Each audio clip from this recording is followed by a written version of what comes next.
Do you ever walk into a room and feel like everyone's energy just shifted? You think, wow, I must really light up the place. But maybe, just maybe, you're the human version of a phone battery at 2%, draining everyone around you. Let's talk about the habits you swear you don't have, but everyone else around you is silently praying you'd notice. This video, it's not a personal attack. It's a mirror. A brutally honest, sometimes sarcastic, but deeply helpful mirror. So grab your ego gently and let's take a walk through 7 habits you probably have but don't realize. By the end, you might just evolve into someone people actually enjoy being around. 1. Interrupting others, the verbal hijacker. You're in a conversation and someone says, "So I was at the doctor's and before they can blink, you're like, "Oh my God. That reminds me of when I had a rash the size of Texas." Newsflash, you're not having a conversation. You're hosting a solo podcast. Interrupting people isn't just annoying, it's a way of saying, "What I have to say is more important than what you're saying." And while you may think you're just enthusiastic, what others hear is, "Sure. Your story is boring. Let me save the moment." Try this, pause. Breathe. Let someone actually finish their sentence. You'll be shocked how interesting people can be when you let them speak. 2. One-upping the struggle Olympics champion. Your friend, "I didn't sleep last night. The baby kept crying." You think that's bad. "I haven't slept since 2013. I basically live in a state of perpetual insomnia." Look, this isn't a contest. No one wins the pain Olympics. Constantly one-upping turns conversations into competitions. People stop opening up because they know your reply will always come with, "But I had it worse" sticker. Imagine someone's building a sandcastle of vulnerability. You, with your emotional bulldozer, keep flattening it. Let people have their moment. Your turn will come. 3. Constant complaining, the human raincloud. Oh, you know this one. They walk in and the sun goes out. This place is too cold. The coffee's weak. Life is trash. And don't even get me started on Mondays. To them, they are just being realistic. To everyone else, they are a full-time employee of the Department of Mood Poisoning. Complaining is contagious and exhausting. It's like secondhand smoke, but for joy. If this is you, try this trick. Before you speak, ask, "Am I adding value or just adding noise?" If it's the latter, sip some tea.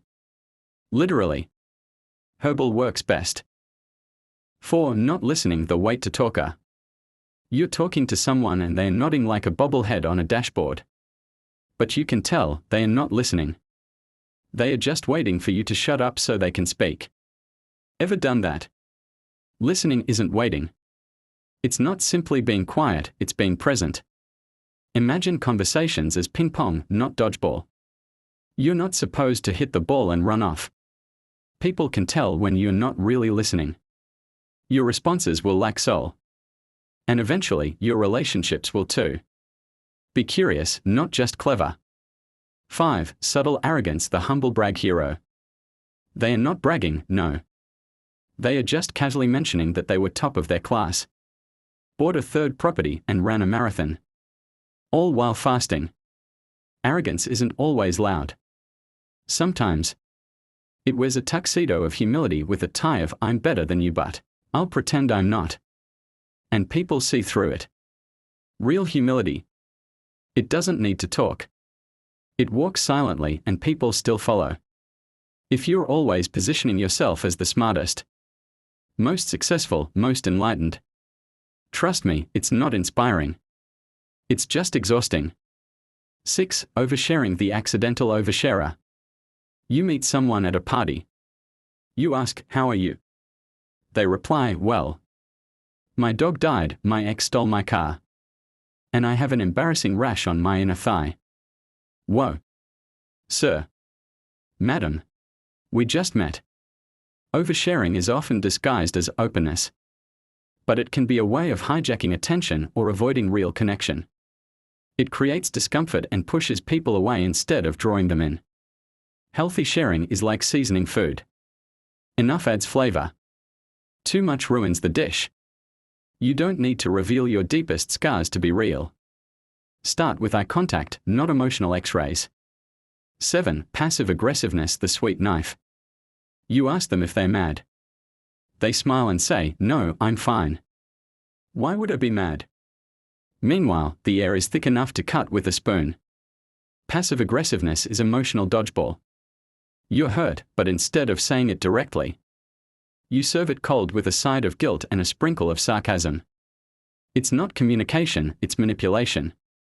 And yes, sometimes being direct feels scary. But being vague and bitter leaves a toxic residue that stains relationships permanently. Say what you mean. Don't send riddles. You're not a sphinx. So, did any of these sound familiar? If you feel called out, good. That means you're still growing. We all have blind spots. The trick is to shine a light, laugh at yourself a little, and then do better. That's how growth happens. Now here's your challenge.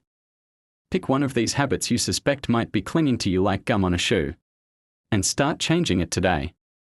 Like, comment, and share this video with someone who really needs to see it. But maybe don't say why. Let them feel personally attacked on their own terms. And hey, subscribe. Because next week, we are diving into 5 more self-sabotaging habits you didn't know you had. It's gonna be glorious. Until then, keep evolving and remember, self-awareness is the best kind of glow up.